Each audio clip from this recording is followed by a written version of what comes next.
This happened close to 20 years ago. I was visiting my parents at their house for a week sometime in late spring, early summer. One morning, my mom woke me up and asked me to come out to the front yard to look at something. Her tone tipped me off to the fact that she was unnerved by whatever it was she had found. She was standing at the end of our sidewalk when I joined her, where she pointed to something where the sidewalk abutted the driveway. "Is that what I think it is?" It was a trail of dried or drying blood. I could see a few spatters of blood trailing out into the unpaved driveway, but they were hard to discern against the reddish clay and sand of the drive. I soon lost the trail, although the general trajectory was toward the road in front of the house.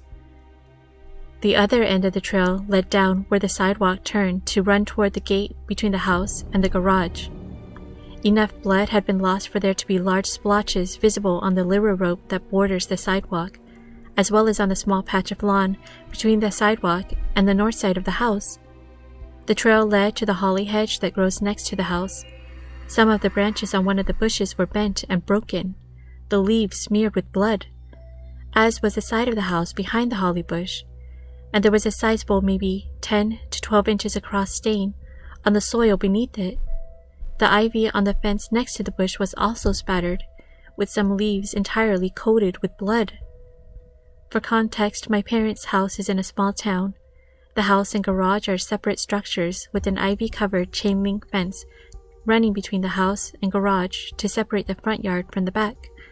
The lot faces the main north-south road through the town, while behind the lot is a street that runs north between their lot and a neighbor's house, then makes a sharp turn to the west, away from my parents' yard. Following that street leads you to another neighborhood on the right, while the left side of the street is bordered by a heavily wooded area that eventually connects to a large swath of mostly unpopulated forest and swamp. From the amount of blood by the holly, we judged that someone had hidden there for a little while. Some of the ivy was pulled away from the fence between the house and garage, so it was clear this person had climbed over the fence. From there, the trail became much more clear as it went across the concrete patio between the house and garage. There's a window AC unit sticking out from the window just past the fence, and on the other side of it, there was much more blood drying in a pool on the patio, as well as smears higher up on the wall of the house.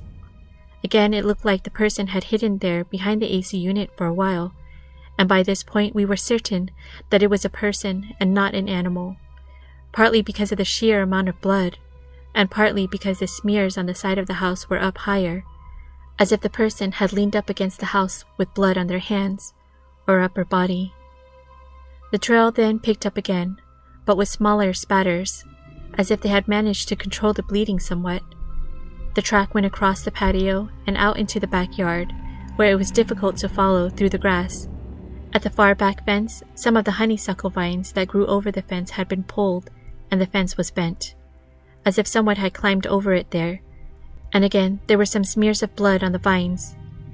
From there, the trail ran out into the street behind my parents' house, where it became nearly impossible to follow.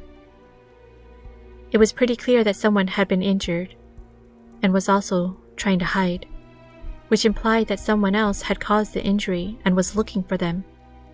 Whatever the injury was, it must have been fairly serious, because they lost quite a bit of blood in my parents' yard alone.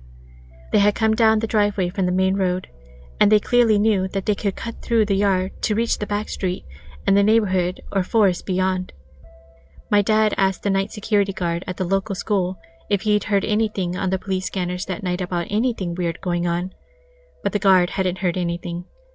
My mom told me a few days later that the neighbor who lives on the street behind them told her that he'd had insomnia that night and had heard someone running down the street around 3 a.m., and had also seen a dark-colored truck make several slow passes up and down the street. I'd asked my parents if they wanted to call the police to report whatever this was.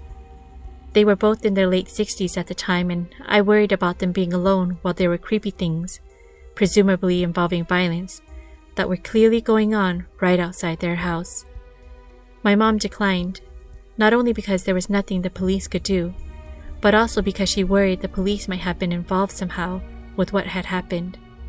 The local cops had a reputation for being corrupt, so she didn't want to have any sort of involvement. So I took the hose and a scrub brush and did my best to wash away all traces of whatever it was that happened that previous night. Needless to say, I didn't sleep well for the remainder of that trip, nor on subsequent visits.